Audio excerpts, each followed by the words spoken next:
In rectangle ABCD shown below, segments BE and CE partition the rectangle into three triangles.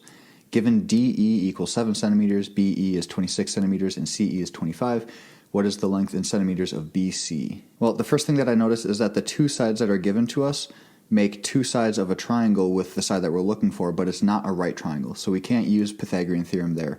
But these are right triangles because these are right angles, and I know that because it's a rectangle.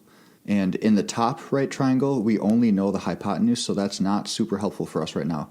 But on the bottom, I know the hypotenuse is 25 and the short leg is 7. I should be able to use Pythagorean theorem and figure out this side. So we could say DC squared plus 7 squared equals 25 squared, and then just solve for DC. And of course at the end here, taking the square root of both sides, and we get 24.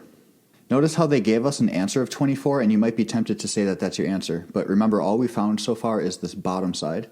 But if the bottom side is 24, the top side is also 24, and that helps us find all three sides of this right triangle on top. Now the reason we're doing this is because if I can find this short leg, I could add that to 7, and that would be the same size as the side I'm looking for. So now AE is the side I'm looking for, so we could say AE squared plus 24 squared equals 26 squared. And so when you take the square root of both sides here, you get that AE equals 10. Again, they gave that as a possible answer, but that's not what we're looking for. 10 was just the small side over here. But now if I add the 10 and the 7 together, making 17, that's the same as the other side. So the answer is C.